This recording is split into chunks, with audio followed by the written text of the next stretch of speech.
Hi friends, வீட்டில் இருக்க 3 பொருள் வச்சு நம்ம ரவா புட்டிங் செய்ய போகிறோம். வாங்க பார்க்கலாம் என்ன ஐட்டம்ஸ்ட்டு. இது வந்து சுகர், இது வந்து ரவை, இது வந்து மில்க்கு. ஓகே, வாங்க எப்படி செய்கிறதுன்னு பார்க்கலாம். இந்த புட்டிங்கை நம்ம எந்த பேனில் ஊற்ற போகிறோமோ அந்த பேனில் ஃபஸ்ட்டு கீயை தடவி வச்சுக்கணும். பாப்பா செய்கிறாங்க பாருங்கள். இப்போ பேனை ரெடி பண்ணி வச்சாச்சு. நெக்ஸ்ட் அது எப்படி செய்யலான்ட்டு பார்க்கலாம் வாங்க. இப்போ ஸ்டவ் ஆன் பண்ணி பேன் வச்சாச்சு. பேனில் ஒரு 1/4 ஸ்பூன் சுகர் போடுங்க.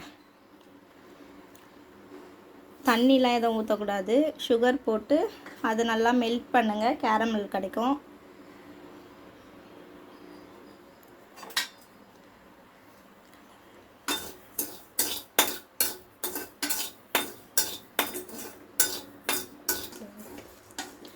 இப்படி தான் மெல்ட் ஆகிட்டே வரும். நல்லா மெல்ட் பண்ணிகிட்டே இருங்க.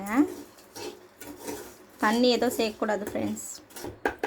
பார்த்திங்களா, நல்லா மெல்ட் ஆகி வருது. நல்லா மெல்ட் ஆகி கலர் சேஞ்ச் ஆகும். பார்த்திங்களா, நல்லா மெல்ட் ஆகி கோல்டன் ப்ரௌன் வந்துடுச்சா. இப்போ ஸ்டவ் ஆஃப் பண்ணிடுங்க. இந்த கேரமெல்லை உடனே இந்த பவுலுக்கு மாற்றிடுங்க, இல்லைன்னா அது அப்படியே கட்டி ஆகிடும். உடனே மாற்றிடுங்க.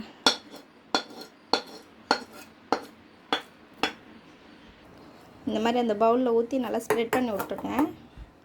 இப்போது ரவா புட்டிங் செய்கிறது எப்படின்னு பார்ப்போம் வாங்க. இப்போ பேன் அடுப்பில் வச்சாச்சு. 1 கப்பு பால் ஊற்றுங்க. அதில் 1.5 கப் ஊற்றிக்கோங்க. 1.5 கப் பால் ஊற்றியாச்சு.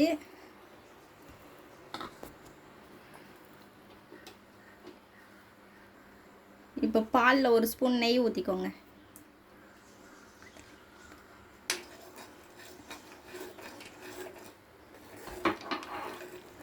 நல்லா கலரி விடுங்க.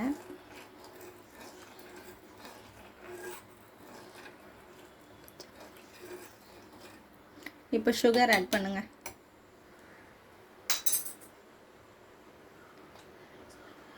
கால் கப்பு சுகர். இப்போ இது 3ஐயும் நல்லா மிக்ஸ் பண்ணுங்கள். பால் நல்லா ஹீட் ஆகட்டும்.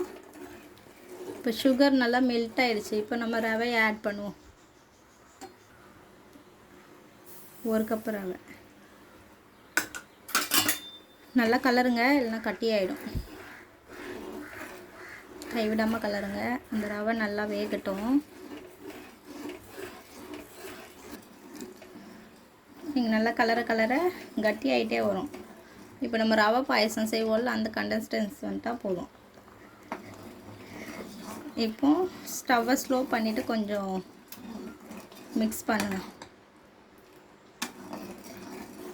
இப்போ இதை அப்படியே ஆஃப் பண்ணிவிடுவோம். இப்போ நம்ம கேரமல் ஊற்றி வச்சுருக்கோம்ல, அந்த பவுலில் நம்ம செஞ்ச ரவையை எடுத்து அதில் ஊற்றுங்க.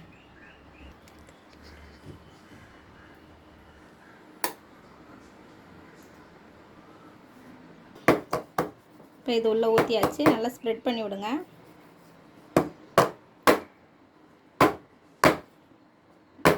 இப்போ இதை வேக வைக்கணும். எப்படி வேக வைக்கலான்னு பார்க்கலாம் வாங்க.